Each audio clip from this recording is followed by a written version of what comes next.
मामला यह है कि बॉलीवुड के प्रसिद्ध पार्श्व गायक श्री उदित नारायण झा की शादी वर्ष 1984 में बिहार के श्रीमती रंजना झा के साथ में हुई थी।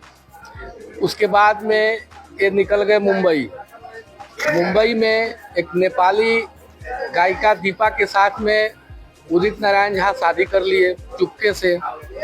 और जब पत्नी इनकी खोजबीन करना शुरू कर दिया तब मालूम चला कि उदित नारायण झा दूसरी शादी करके मुंबई में रह रहे हैं और उदित नारायण झा पहली पत्नी को स्वीकार नहीं कर रहे थे और वह महिला अपनी पत्नी के दर्जा के लिए और अपने अधिकार की प्राप्ति के लिए न्यायिक संघर्ष सो कर रही है और अकेले लड़ रही है। सबसे बड़ी बात है कि अकेले लड़ रही है।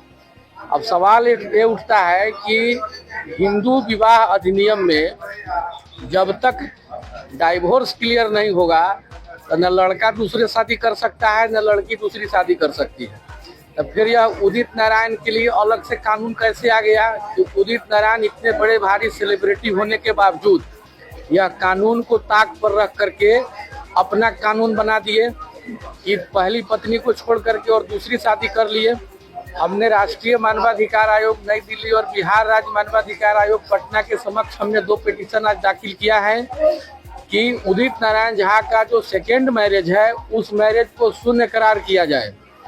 और चूंकि इन्होंने पहली पत्नी को बिना डाइवोर्स दिए हुए इन्होंने शादी किया है तो दूसरी शादी इनकी गैर कानूनी हो और वह शादी को अवैध माना जाए और पहली पत्नी को उनके हिस्से की टोटल संपत्ति दिया जाए और पहली पत्नी को उनको पूरा अधिकार दिया जाए और कायदे से उदित नारायण के विरुद्ध बीएनएस की धारा 82 क्लॉज 1 के तहत उन पर मुकदमा दर्ज किया जाए, क्योंकि इतने बड़े सेलिब्रिटी जानबूझ करके ऐसा कार्य कर रहे हैं और समाज में यह क्या मैसेज देंगे यह उदित नारायण ही जाने।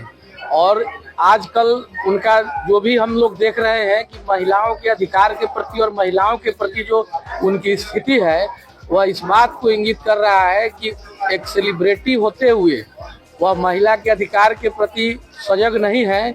इसके ऊपर में सरकार को उनके ऊपर में काफी लगाम लगाने की आवश्यकता है और न्यायपालिका को भी इसमें सुओ मोटो कॉग्निजेंस पे करके वैसे शख्स के विरुद्ध कड़ी से कड़ी कार्रवाई करने की आवश्यकता है। फिलहाल मामला मानवाधिकार आयोग के पास में है। निश्चित रूप से उनकी जो पत्नी है, जो ओरिजिनल पत्नी है श्रीमती रंजना झा, उनकी न्याय के लिए हम लोगों ने भी आवाज उठाना शुरू कर दिया है। मेरा परिचय हुआ एसके झा, मानवाधिकार अधिवक्ता, सिविल कोर्ट, मुजफ्फरपुर, बिहार।